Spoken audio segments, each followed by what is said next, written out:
Hello दोस्तों। तो कैसे आप सब लोग। आई होप आप सब लोग अच्छे होंगे। मैं भी अच्छी हूँ। स्वागत है आपका मेरे ब्लॉग में। और वही हो रहा है अभी इवनिंग का टाइम। ड्यूटी से आगे मतलब कोई रेस्ट नहीं, कुछ नहीं, सीधे पहले काम पे लगो, खाना बनाने की सोचो और काम करो, फिर एक साथ ही रेस्ट होता है सीधे रात को।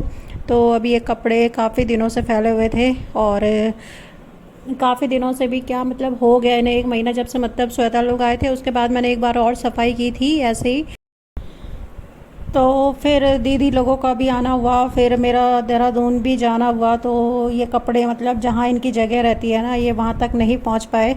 तो इनको मैं अभी वैसे ही सेट कर रही हूँ जहाँ जहाँ ये रहते हैं। तो काफ़ी कपड़े धुले भी थे मैंने, मतलब ये सारे कपड़े धुले हुए हैं कि जैसे ये सूख रहे हैं वैसे ये चेयर में चले जा रहे हैं। फिर इनको तय करने का भी ऐसा टाइम ही नहीं हो रहा है। तो मैंने आज सोचा कि मैं ये कर देती हूँ। कल मैंने, आपने मेरे ब्लॉग में देखा होगा, कल मैंने राशन का काम किया, आज मैं इन कपड़ों का काम कर रही हूँ। और संडे का पेंडिंग काम ये हो रहा है। मैंने कहा संडे के लिए नहीं छोड़ूंगी मैं, क्योंकि अगर मैंने ऐसे संडे संडे के लिए छोड़ा, पता नहीं ऑफ मिलेगा नहीं मिलेगा, तो फिर ये काम ऐसे ही लटका रहेगा। तो इसकी वजह से फिर मैंने आज कल से लगी हूँ मतलब मैं सफाई करने पे। तो ये लगेज है, ये लगेज आपने मेरे ब्लॉग में पहले देखा होगा कि ये अमित को मिला था जब वो गोवा गए थे। तो मतलब दिखने का इतना बड़ा है, इतना हैवी है, लेकिन इसके अंदर बिल्कुल भी स्पेस नहीं है, बहुत ही छोटा है ये। मतलब अगर हमें कहीं 1-2 दिन के लिए जाना हो ना, तो बस उतने कपड़े आएंगे इसमें, ज़्यादा कपड़े नहीं आते हैं। तो ये सब साड़ी वाड़ी जितनी भी हैं, ये सब कार्तिक के बरबंद की निकली हुई थी ये साड़ियाँ, और ये सब ऐसे ही भारी थी।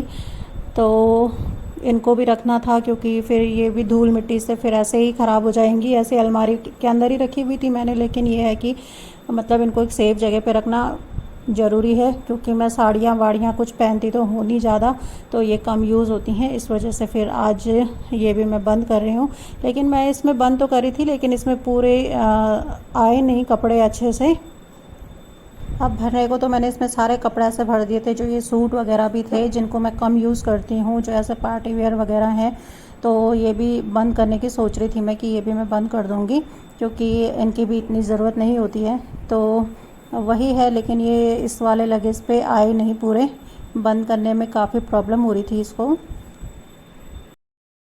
और देखिए बंद ही नहीं हो रहा था। बंद करते करते मतलब मुझे पसीने निकल गए, लेकिन ये बंद नहीं हुआ। फिर मैंने इसे खाली किया और इसके कुछ कपड़े दूसरे वाले लगेज में ट्रांसफ़र किए।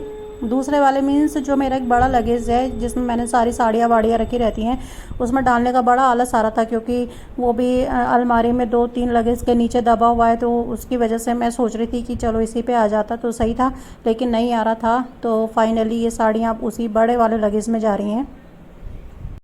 तो फिर इस वाले लगेज में मैंने अब अपने हल्के फुल्के जो सूट हैं डेली वेयर, वो सॉरी पार्टी वेयर वाले, वो डाल दिए हैं। तो ये आ गए थे।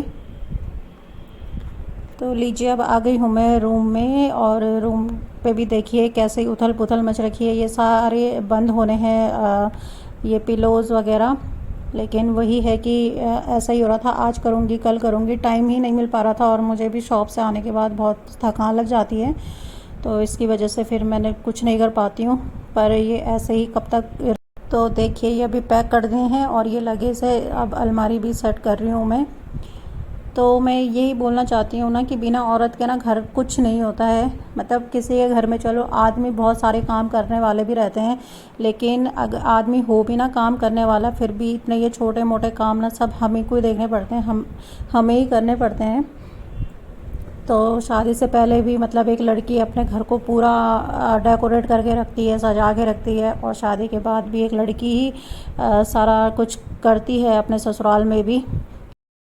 तो पहले के ज़माने में क्या होता था कि लेडीज़ें पढ़ी तो होती नहीं थी, पढ़ी लिखी नहीं थी, तो वो ऐसा घर में काम करती थी, खेती बाड़ी, अपना जानवर, घास, ये सभी काम करती थी। तो वो तब अपने लिए टाइम नहीं निकाल पाती थी।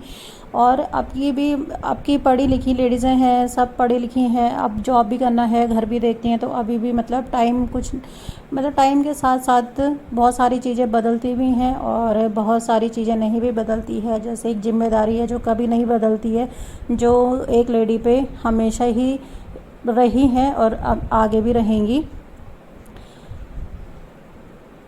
तो ये गद्दे वद्दे सब बाहर निकले हुए थे, तो ये भी मैंने थोड़े बहुत सुखाए थे। तो इस वजह से फिर मैं इनको भी बंद कर रही हूँ, क्योंकि इनकी भी अभी कोई नीड नहीं है। और ये प्लास्टिक के जो है ना पॉली जैसी, इनको भी मैं रख देती हूँ। कई बारी जैसे मैं बड़ी बड़ी बनाती हूँ तो उसको सुखाने के काम भी आ जाती है। कई बारी डालनी पड़ती है छत में, तो सुखाने के काम आ जाती हैं ये, तो इसलिए मैं इनको भी रख रही हूँ।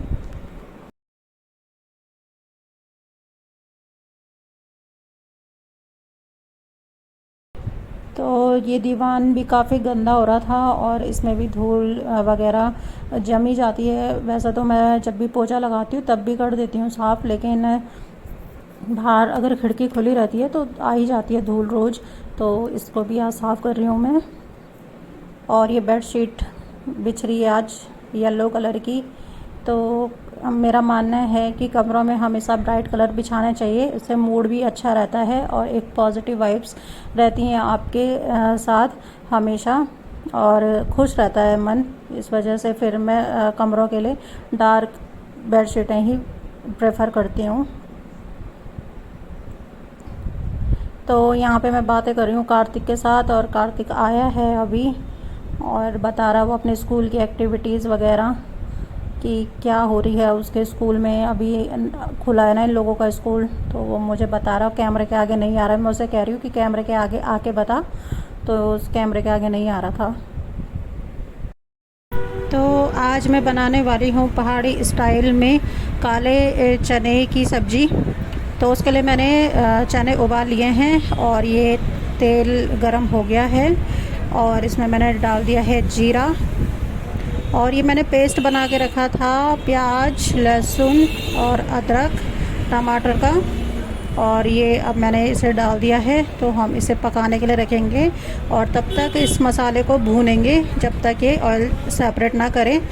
तो किसी भी सब्ज़ी की खासियत ये होती है अच्छा बनने की कि पहले तो उसे प्यार से बनाया जाए, और फिर जितने ज़्यादा मसाले भुने जाते हैं उतनी ज़्यादा टेस्टी बनती है। तो ये मैंने मसाले ले लिए हैं, तो सूखे मसाले हैं ये, वही जो नॉर्मली यूज़ होते हैं। बस जीरा पाउडर मैंने ऐड किया है इसमें, और इसको इन मसालों को मैं भिगोने के लिए रख दूँगी थोड़ी देर के लिए। और जब ये थोड़ा अच्छे से फूल जाएंगे तब हम इन्हें ऐड करेंगे।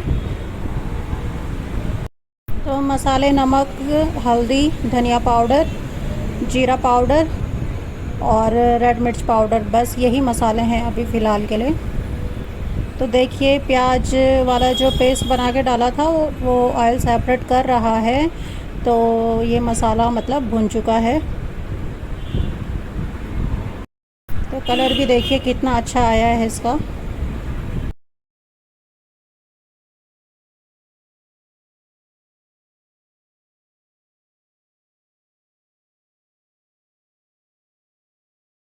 तो अब हम इसमें डाल देंगे मसाले जो हमने भिगा के रखे हुए थे। इनको भी तब तक भूनेंगे जब तक इनसे ऑयल सेपरेट ना हो जाए।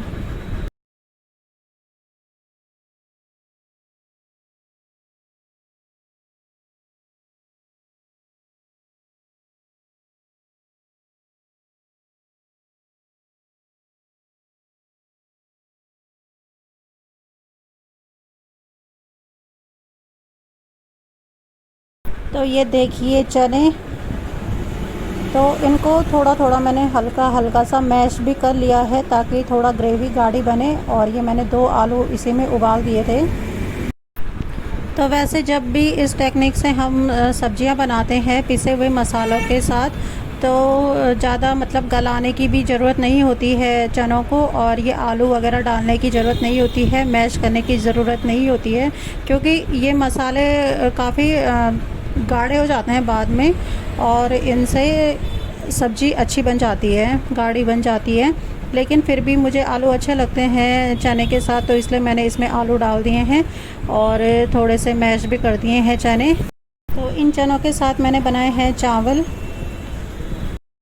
तो पहाड़ी स्टाइल में हम जो भी चीज़ें बनाते हैं ना, तो उनकी एक ख़ासियत होती है कि उनमें ज़्यादा मसाले वसाले भूनने वूनने की ज़रूरत नहीं होती है। जो पहाड़ी लोग होते हैं ना, वो इतने सारे चोचले नहीं करते हैं खाना बनाने के लिए कि मसाले भूनो, ये करो वो करो। सीधे जो ही घर के मसाले होते हैं ना, नॉर्मल मसाले, उन्हीं में भी इतना टेस्टी खाना बना देते हैं। तो आज मैंने उसी मेथड से बनाया। मैंने मतलब मैं तो पहले ये खड़े मसाले वगैरह भी डालती हूँ चने में, लेकिन इस बारी मैंने कुछ नहीं डाला। मैंने सोचा आज मैं भी गांव वाले स्टाइल में बनाती हूँ। तो ये इसमें मैंने ऐड कर दिया है थोड़ा सा गरम मसाला, हल्का सा डालना है, ज़्यादा नहीं डालना है गरम मसाला भी। और ये मैंने आलू भी ऐड कर दिए थे, तो अभी थोड़ा पानी ऐड किया है क्योंकि चावल के साथ खाना है तो थोड़ा सा पानी चाहिए होता है। तो शायद आज वॉइस एडिटिंग में थोड़ी सी प्रॉब्लम होगी क्योंकि शॉप पे कर रही हूँ आज एडिटिंग, घर पे तो बिल्कुल टाइम नहीं मिल पा रहा है करने का, तो उसके लिए माफ़ी चाहती हूँ। और ये बन गया है खाना, दाल चावल। आ जाइए आप लोग भी डिनर एंजॉय करने के लिए। तो चलिए फिर, यही था मेरा आज का ब्लॉग। मिलती हूँ मैं आपको अपने नेक्स्ट ब्लॉग में, तब तक बने रहिए मेरे साथ। तब तक के लिए बाय बाय।